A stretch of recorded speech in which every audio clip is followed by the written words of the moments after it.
about time for an update, I'd say. It's been a while since I've posted. Been super busy working on the car, but just a bunch of boring, tedious stuff that takes a lot of time, and it's not really all that entertaining to watch. But the car is completely gutted right now. We're getting it ready to put in a roll cage. I bought a cage kit from S&W Race Cars. They're out of Pennsylvania. It's a kit specific for my car, for an '86 Supra. And everything's already pre-cut, pre-bent, pre-notched. Hopefully the plates are all fit to form where they're gonna be welded into the floor. And yeah, so we're gonna get the car cleaned up and rolling here, and we'll take it up to Matthias Fabrication, where my cousin Austin's gonna help me out and be welding in the roll cage and doing some other fab stuff while we got his equipment, like stiffening up the rear subframe and fabbing up a Ford 88 with the IRS, and also putting in a manual steering rack out of a Mustang and steering column and just little stuff like that while we got Austin's expertise. So really looking forward to that. Hopefully the cage comes soon. I ordered it a couple days ago and it said about 15 days before they ship it, just because everything's on back order and they're super swamped. The car is empty right now. It is completely gutted. I got everything out of the engine bay, just ready to get that cleaned up.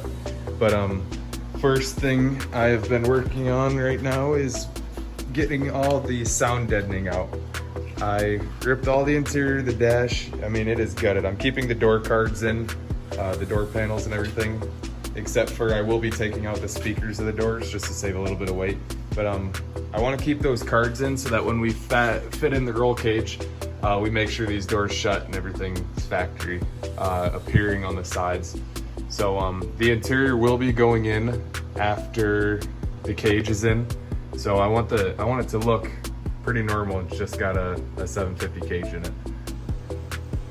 So getting the sound deadening out was a pain in the butt. A lot of people on the internet say to use like dry ice and alcohol, or some people say heat it up. Well, I didn't have any dry ice. I didn't want to go get any. They say that it gets super cold and brittle, and then you could just hit it off with a hammer, which the videos looked like it would have been super easy, but I just didn't have access to dry ice and didn't want to go looking for it. I tried the heat gun, and it just made things a sticky mess and almost kind of made things worse. But I just hammer and chiseled away to get underneath everything, and it kind of left a crappy residue. So I got to go back and with a wire brush on an angle grinder and get everything all cleaned up. As you can see, it just leaves a mess. And this is actually stuff that I've hit with the wire brush already. But before, I need to get a little bit better to see if I can use some carb cleaner or something to get the rest of that residue off. But that is what it looked like before. Just gunk and crap and like, I don't know. And then when you wire brush it, it just leaves a bunch of this nasty, just rubber flakes basically.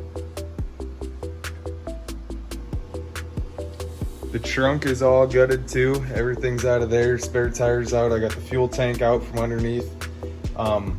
Plans for this will be to cut out the entire trunk floor and put in like a fuel cell over there. Relocate my battery probably in this area, and then I'll have nitrous bottle up there. And but yeah, with the floor cut out, I'm hoping to be able to mount my fuel cell like with the top flush with the floor, and then mount my fuel pump and filters and everything directly to the bottom of the fuel cell. Keep everything super nice and clean and low. All of the wiring is out of the car too.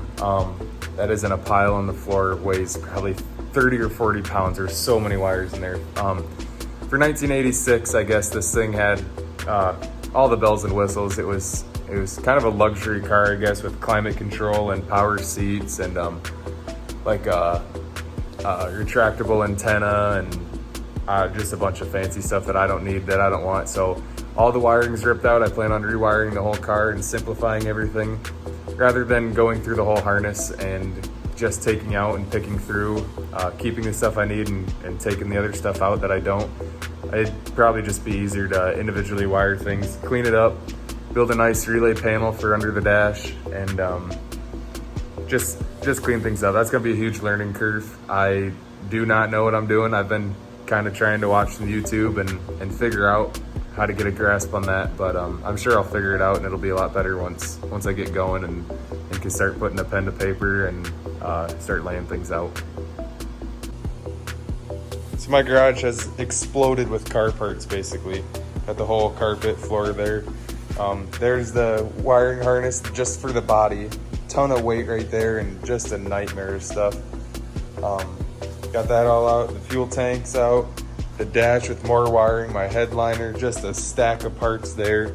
I got a stack of parts back here in the corner and up on the solvent tank, and just tons of stuff everywhere. So putting the puzzle back together is going to be interesting for sure.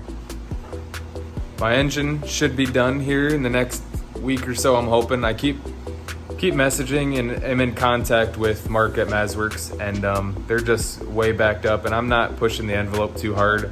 I don't want to be pushy or rush him or anything like that, just because I'm at a spot where I'm not waiting for it by any means. It's just going to be sitting around. It'll be fun to assemble it. I'm really looking forward to that, but not in a huge rush for that, but also I'm ready. I'm anxious to get that back. So hopefully that's done in the next week or so, and we can get that put together. So I'll be starting to film a lot more. Got past all the boring stuff that just takes forever. And the car is basically at the lowest point that it's gonna be at. So it's only up from here. Get to start building it and putting it back together and doing what I want with it. So very excited. Very excited also to be going up to Matthias Fab and get the cage put in. That's a huge step. And start fabbing into things to like the foundation of the car, and then go from there. But I'll have another video up here pretty soon about the front subframe. I took that out and replaced all the bushings, and had a little bit of problems with that. That turned out to be way harder than I thought, just because of suspension components and front end stuff that has had 200,000 miles on it and is however many years old, over 30 years old, and just things not wanting to come apart. Everything was seized up together, so getting that figured out right now. Thank God I work at a machine shop and can bust out some things that I need. But yeah, we'll go from there. But anyway, thank you for watching. I know this isn't near as fun as watching some huge wheelies or actual racing, but this is all part of the process too. Hopefully soon I will have a kick-ass car just like Nate. But until then, just gotta keep chipping away in the garage, and we'll get there soon enough. But please like and subscribe, and we'll be back with more of the build and more racing. So thank you. We'll catch you next time.